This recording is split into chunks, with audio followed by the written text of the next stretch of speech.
think the Boston Celtics are getting too much hate. Yeah, Look, I would say so. I've got an issue, dude, man. Like, so every time I look online, I just see a new take, right? The Celtics have had an easy out, an easy path.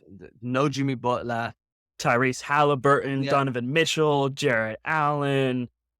Oh, Giannis gets hurt and Dame's hurt and so on and so forth. And it's like, yeah, okay, so I get it. So you finish the first, you finish as the first seed. You play the basically whoever wins out of like the 9 and 10 seed, right? Because of the playing tournament.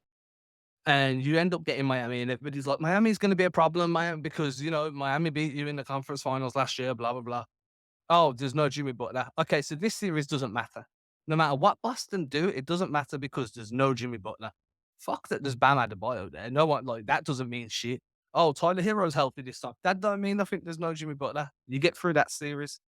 Okay, there's no Jarrett Allen. So now you're not being tested on the interior because Kristaps Porzingis is injured. But that doesn't matter because you guys are so good. Jarrett Allen's not playing, so this series doesn't mean. Oh, Donovan Mitchell went down. Donovan Mitchell misses the last 2 games. That's it. That series doesn't count. Now we go up against the Pacers. Oh, Halliburton misses the last 2 games. That series doesn't count. So apparently, everything the Celtics do, regardless of who's fit and healthy and who the Celtics are missing, and everything they do doesn't count. But then you can go over to Dallas that are playing whoever, and no matter what happens, their wins matter because Luka's playing and Kyrie's this new version of Kyrie, and Ant Man's playing for like MJ for Minnesota. It's all bullshit to me, man. The amount of hate that the Celtics are getting right now and just being overlooked. Well, and it bothers me more just because it feels like we're using like pretzel logic to just kind of twist the situation to fit the narrative of the easier path. Because first off, yeah, they finished as the first seed. They got what, 64 wins during the regular season, something like that. They earned the easier path if they got it. And then also, like, look at the way that they went through these teams, right? So Jimmy Butler gets hurt in one of the playing games. Like, injuries happen. It is what it is. They line up with the Celtics. Celtics take them down in 5. A lot of people freaked out after that game 2 loss where Miami had this insane shooting variance, like historic 3-point shooting for their franchise and just in NBA history was a crazy night. Celtics still take care of them in 5. And then they have to go on and take care of the Cavaliers, who come off this long 7-game series against the Orlando Magic. And somehow, because, you lose Donovan Mitchell, Jared Allen got hurt in that series too. Like, that's somehow the Celtics' fault. It's somehow the Celtics' fault that all of these guys can't take care of their opponent. And now Boston gets to what? Gets knocked down a peg because they do exactly what you're supposed to do in those situations. Like, you have a lesser opponent or you're playing an opponent that has people out and you take care of them, and all of a sudden that's a knock on you. And I don't understand it because so much of it is just insulting for the teams that have worked hard to get to the playoffs. And now you're saying that just because Boston took care of them in what, 4 or 5 games apiece, that all of a sudden none of the work matters. None of it matters. But, the Mavericks can go ahead and play a washed Clippers team, and that's supposed to move me. They took care of the Thunder in what? That was a 7-game series or a 6-game series against a very, very young, inexperienced Thunder team. And now it looks like Minnesota's punching back. So there's just so much made to just knock Boston down a peg. And it can't just be simply acknowledgement of just how good they are. I hate that.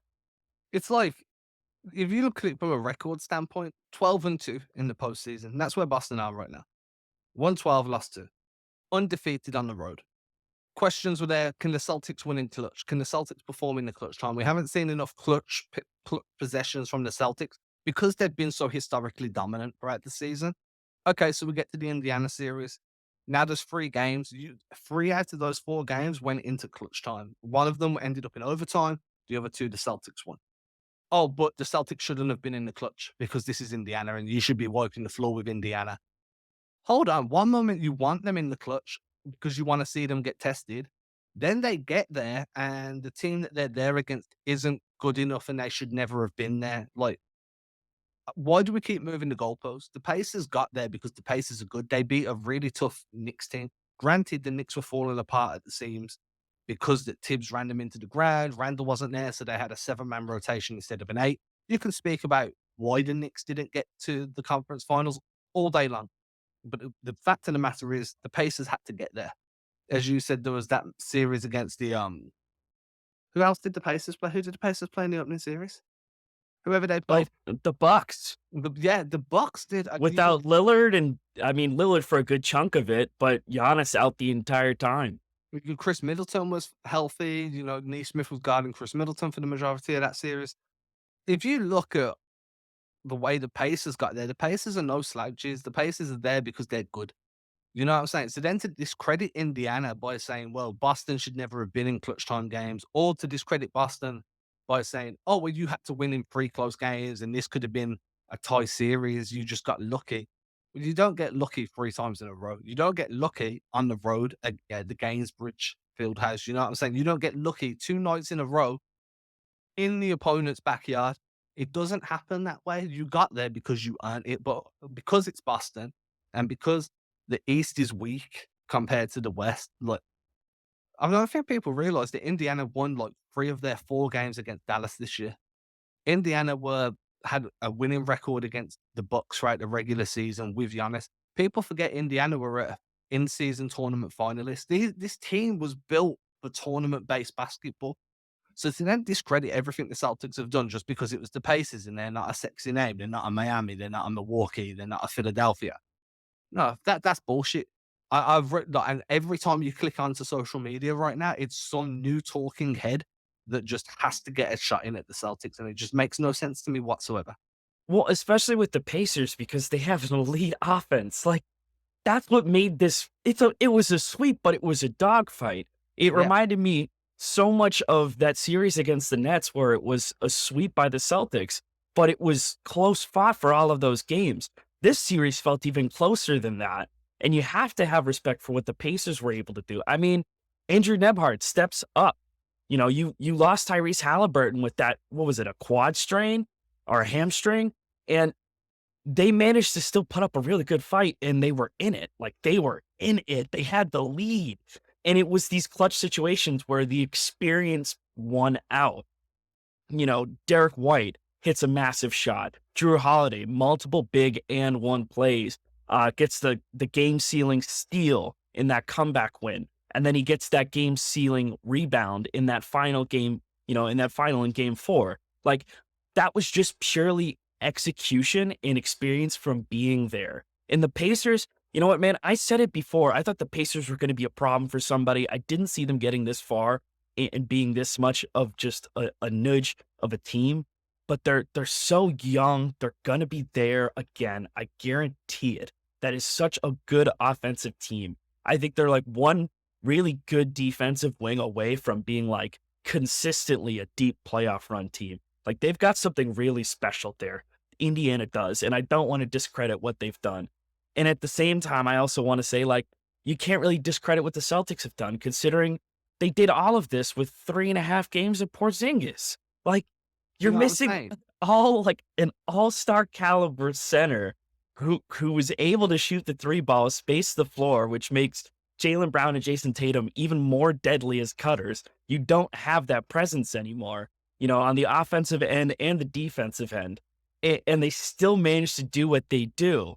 Like their average win margin was like 10 plus points. Like, what do you want from this team? What else do they have to do to prove to them outside of what you're seeing on the stat sheet and what the eye test is telling you? Like you're going off strictly off of sentiment, off feeling. I don't feel like these guys deserve the credit that they're earning. Like it's just an exhausting conversation to have, I mean, I but get it it in gets the sense clicks. that that's what I was about to say. I get it in the sense that everybody has a job to do, right? Media has a job to do, especially these debate shows, the Nick Wrights of the world, the Stephen A. Smiths, the Kendrick Perkins.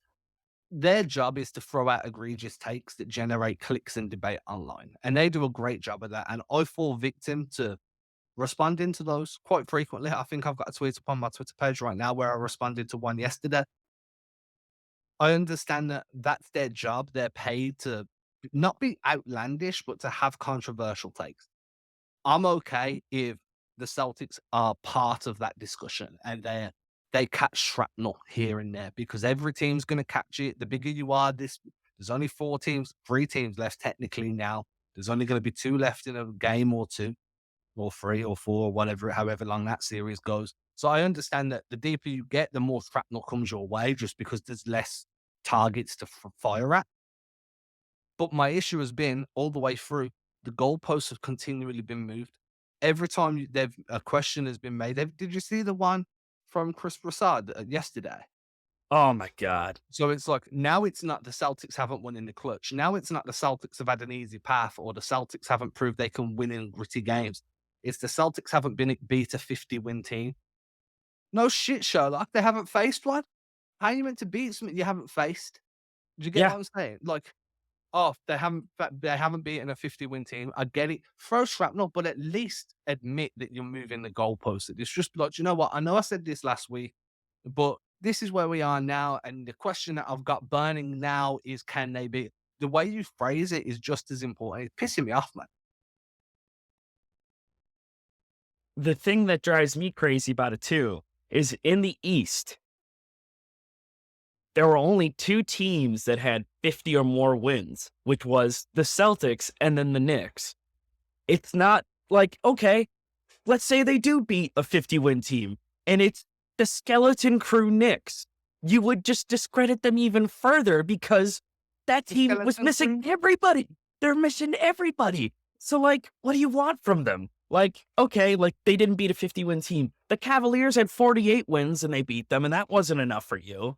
And then they beat the freaking Pacers, and the Pacers were a 47-win team. Like, I get it. It's not like they were facing like complete underdogs. You know what I mean? Like all of the teams that they played outside of like the injuries, like you can't help what happens with Jared Allen getting hurt or Donovan Mitchell. Like those things kind of just unfolded as they do when you play too many games in the playoffs and you're burning all of this energy to try and take those teams out. Like that's just what happens. And the Celtics somehow are getting punished for doing what they're supposed to do, which is take your opponents out as fast as humanly possible. And now we're just shifting the narrative and the goalposts every single time. I mean, I still think back to the Kevin O'Connor tweet. Well, this Celtics team's going to get swept if they face Denver in the finals. That, you know, when he put that out after game 2 against Miami. Because And it's perfect time. Kick them while they're down. Get your takes in now. Okay, cool. Where are Denver right now? yeah, Where are Denver right now? Denver lost to a exactly. team that are losing to the Mavericks. Does that mean the Mavericks are better than Denver? Does that mean the Mavericks would have beat Denver in a series? It doesn't. It doesn't work like that. Basketball doesn't work like, well, you beat these so that you can beat them too. No, You know, the Timberwolves are built and designed to be a problem for the Nuggets. They're not built and designed to be a problem for a guard-heavy team like Dallas. Dallas aren't built and designed to try and break down a switch 1 through 5, can shoot from 3 everywhere across the floor type of roster like Boston. They're going to have a lot of problems stopping Boston's offense. Yeah, Boston are going to have problems with Luca. Everybody has problems with Luca, because but he's Luca. yeah, like, okay, go off, do your thing. You want Kyrie to go off too? Cool. You got to stop 6 dudes. 6. Boston got to worry about 2. You got to worry about 6. I ain't worried about no PJ Washington. That's not worrying me. Worried about Luca and Kyrie. And Kleber does. look, I'll tell you this, Cleveland's very talented, He's very good. and he's a very versatile defensive front court guy. But he's coming off injury. He's missed most of the postseason. So he's getting cooked, basically. I ain't too worried. So this is where I'm at. But the problem that's happening is nobody's talking about how Boston have got this far without Porzingis. Everybody wants to mention that Dallas have done it without Kleber. You see where I'm coming from? Derek Lively's injured at the moment. Yeah, Every that's big. big, That's it could big. be a swing factor in the entire series. But if Denver beat Minnesota one more time, oh, Denver got there without Derek Lively. The fuck? Boston had to get here without Kristaps for 2 series? Well, and that's okay because it's Boston, right? Like, that's where Yeah. my issue comes with it, man. Yeah, I hear that.